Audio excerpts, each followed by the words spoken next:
Père, le moment est venu pour que tu te glorifies. Glorifie ton Saint-Nom et glorifie ton Fils. Centrafricains, centrafricaines, chers compatriotes, je suis Marcelin Yalemende, votre frère, candidat numéro 4 à l'élection présidentielle du 28 décembre 2025. Je suis serviteur de Dieu, je suis opérateur économique, chef d'entreprise en Centrafrique depuis plus de 20 ans. Aujourd'hui, je suis devant vous. Je suis devant vous pour qu'ensemble nous puissions faire l'état de notre pays. Il y a plus de 65 ans passés que notre pays a accédé à son indépendance par le biais des efforts qui ont été fournis par le père fondateur Barthélemy Boganda. D'année en année, jour pour jour, nous espérons un avenir meilleur pour nos vies, pour celle de notre progéniture, mes enfants. Nous espérons un développement, un changement de situation, mes enfants. Nous espérons voir le bout du tunnel, comme les autres l'ont vu dans leur pays, mais en vain. Et pourtant, ils ont pu réussir chez eux. Nous avons consenti tous les efforts nécessaires pour nous permettre d'être une nation forte, mais non. D'année en année, nous avons cherché des portes de sortie, des issues de dégagement pour nous permettre de relever la tête, mais non. L'exclusion, la démagogie, l'injustice, les dérives scolaires de nos enfants, ainsi que bien d'autres maux, ont retardé le développement de notre héritage, celui qui nous a été légué par Barthélemy Boganda. Dans nos provinces, nos jeunes sont obligés de quitter et de venir dans la grande ville afin de leur permettre d'avoir la vie, une vie tant espérée mais jamais retrouvée. La délocalisation a empêché la main de nos jeunes qui sont beaucoup plus dans les provinces afin de travailler fiablement au développement de notre pays. L'immigration de masse non contrôlée a permis à ce que des personnes de mauvaise presse se sont installées chez nous et bien d'autres, des personnes à la reconquête ou à la conquête d'un territoire pour pouvoir s'installer. L'état de dégradation très avancé de nos routes ne peut que se voir constaté par les Centrafricains dans leur déplacement de tous les jours, ce qui ne favorise aucunement pas l'effort de nos agriculteurs qui sont en train de se battre jour et nuit pour pouvoir trouver le meilleur.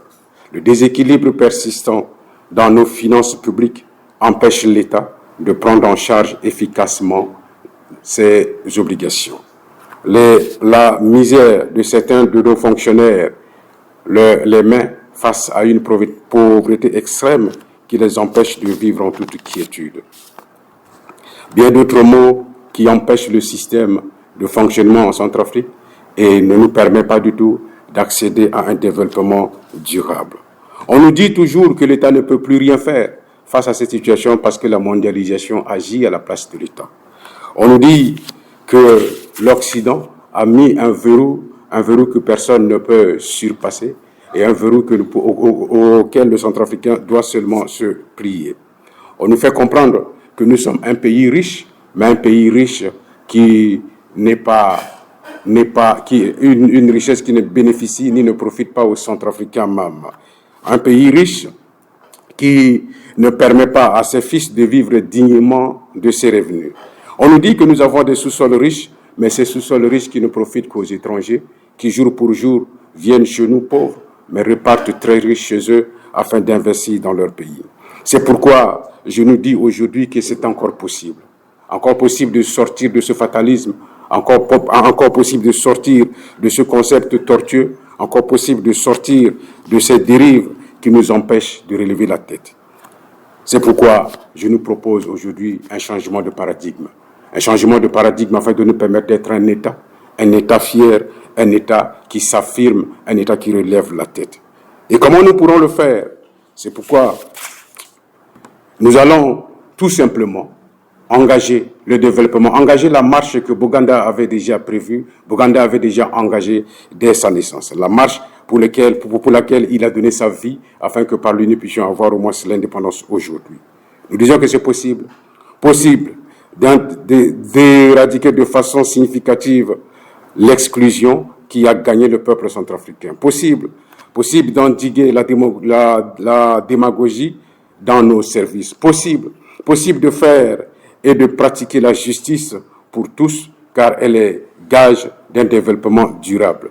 Possible de remettre sur les rails l'école de nos enfants et d'assurer un avenir meilleur pour notre progéniture.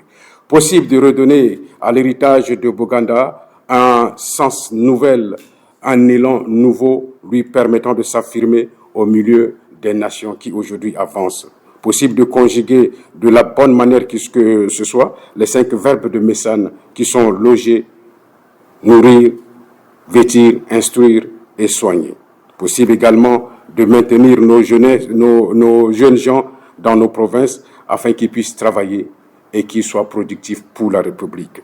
Possible d'offrir des efforts afin que nos concitoyens puissent avoir des infrastructures routières adéquates permettant et favorisant également des échanges commerciaux fiables. Possible d'organiser de façon réelle nos finances afin de permettre à l'État de faire face à ces différentes charges et de payer régulièrement et dans de bonnes conditions le salaire des fonctionnaires. Possible d'augmenter le salaire des fonctionnaires afin de permettre à nos instituteurs qui ont souffert pendant longtemps d'avoir une vie saine et les aider à dominer la cherté de vie qui les bat aujourd'hui. Possible d'organiser notre armée et de faire en sorte qu'elle ne soit pas seulement une armée de garnison, mais qu'elle soit une armée de carrière, afin de permettre à ce que toute l'étendue de notre territoire soit sécurisée. C'est pourquoi, durant nos 100 jours, nous nous attellerons à travailler sur des réformes fiables pouvant permettre à ce que l'État puisse retrouver le sens du développement. Nous jetterons les bases d'un développement sincère à partir de ces 100 jours, car nous savons le faire, parce que nous avons été aux côtés de ce système, nous avons vu comment ça s'est passé au travers de ce métier que le Seigneur nous a donné, et nous savons que nous pouvons apporter un plus. Nous allons réorganiser notre défense afin de donner à nos militaires le sens du devoir. L'armée est un endroit où on s'engage, l'armée n'est pas un endroit où on achète. Nous allons annuler la perception des petites taxes collectées sur les opérations de mobile money qui empêchent et qui dépouillent aujourd'hui le Centrafricain dans ses petites économies, l'aidant ainsi à faire des économies pour lui permettre de relever la tête et faire face à ses besoins du jour.